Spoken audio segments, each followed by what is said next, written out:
Assalamualaikum warahmatullahi wabarakatuh. Ini saya Qori'ah Hanayati akan mempresentasikan mengenai peran pelaku ekonomi.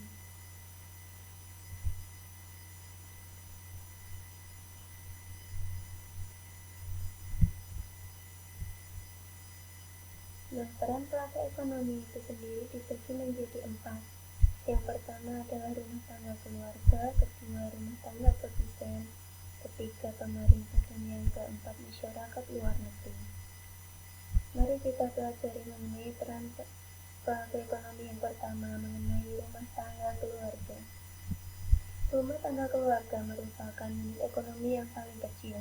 Terdapat 2 peran yang dimainkan oleh rumah tangga keluarga dalam kegiatan ekonomi itu, yaitu yang terbagi menjadi 2. Yang pertama, konsumen, yaitu membeli barang-barang dan jasa untuk memenuhi kebutuhan, dan yang kedua, menyediakan faktor produksi seperti tenaga kerja yang diberdayakan oleh perusahaan, pemerintah, dan masyarakat luar negeri untuk menghasilkan barang dan jasa.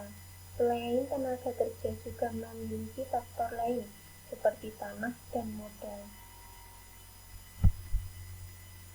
Selanjutnya ada ciri-ciri rumah tangga keluarga.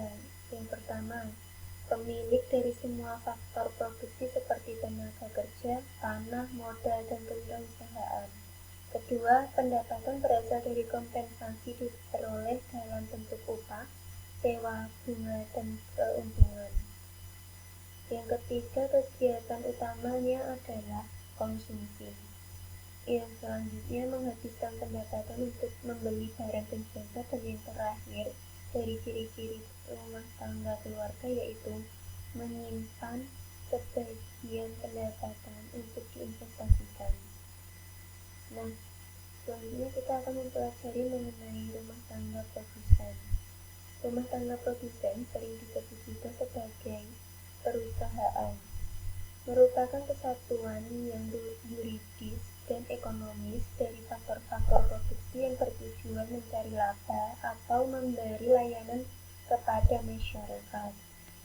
Rumah tangga produsen memiliki karakteristik sebagai berikut. Yang pertama, tidak memiliki sumber daya sendiri untuk memproduksi barang dan jasa.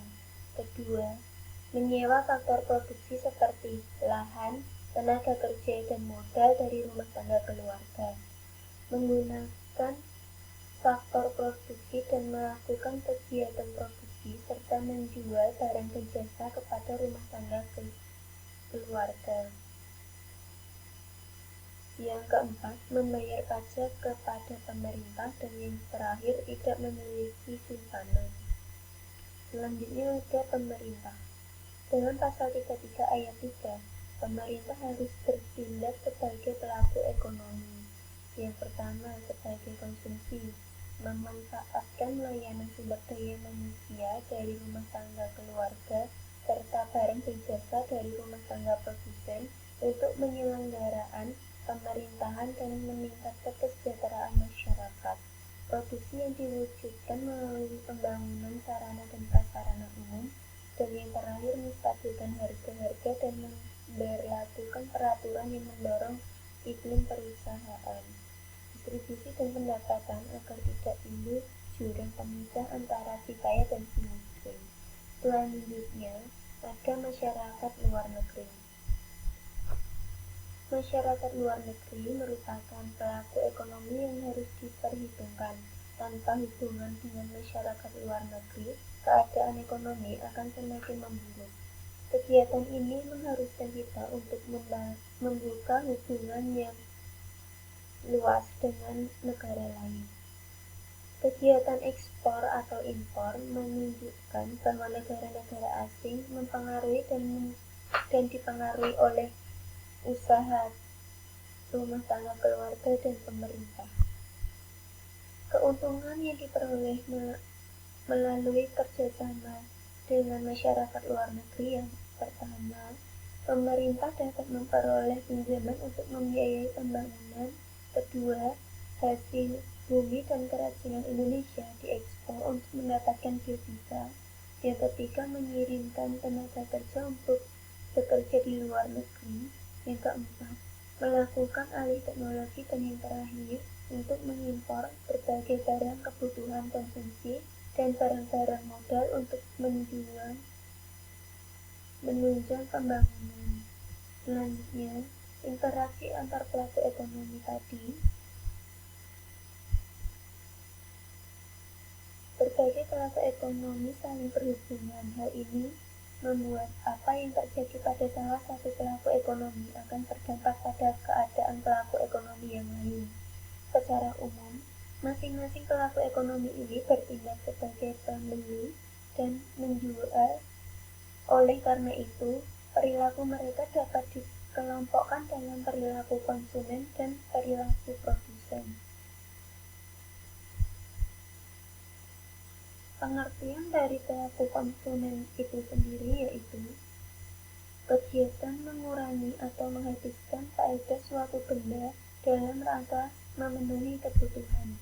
Tujuannya yaitu untuk memenuhi kebutuhan hidup secara langsung. Ciri-ciri benda konsumsi adalah benda ekonomi atau benda yang untuk memperoleh diperlukan pengorbanan, ditunjukkan untuk memenuhi kebutuhan hidup, manfaat, nilai, atau volume barang yang digunakan akan habis. Teori perilaku konsumen.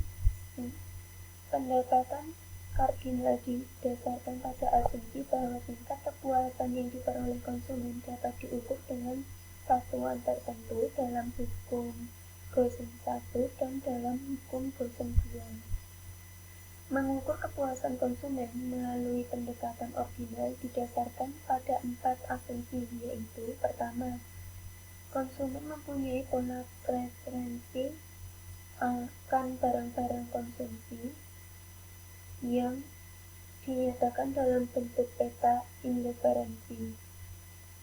Konsumen mempunyai pendapatan tertentu. Konsumen berusaha mendapat kepuasan maksimum dari barang-barang yang dikonsumsinya. Dan yang terakhir, kurva indiferensi yang semakin jauh dari titik normal margin menggambarkan kepuasan yang semakin tinggi. Selanjutnya ada perilaku produsen, yaitu kegiatan menciptakan atau menambah nilai guna suatu barang sehingga bermanfaat dalam memenuhi kebutuhan. Tujuannya yaitu memenuhi kebutuhan manusia untuk mencapai kemakmuran. Produksi barang dibedakan atas produksi barang konsumsi yang siap untuk dikonsumsi dan barang modal dipergunakan untuk menghasilkan barang berikutnya. Produksi jasa dibedakan atas jasa langsung dapat memenuhi kebutuhan dan jasa tidak langsung memenuhi kebutuhan. Faktor produksi adalah segala sesuatu yang dibutuhkan untuk memproduksi barang dan jasa. Selanjutnya, peran konsumen dan produsen. Peran konsumen yaitu ada memakai barang dan jasa, membantu peredaran barang dan jasa, mempengaruhi kebijakan pemerintah, menaikkan dan menurunkan harga faktor produksi. Selanjutnya ada peran produsen.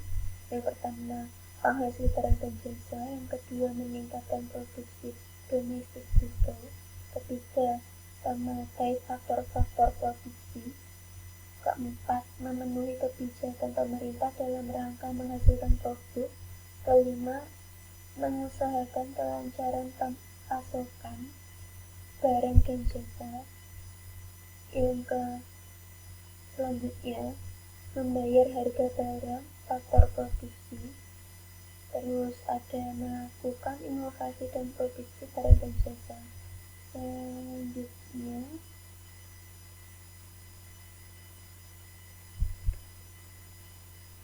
akhirnya presentasi kali ini selesai. Terima kasih atas perhatiannya.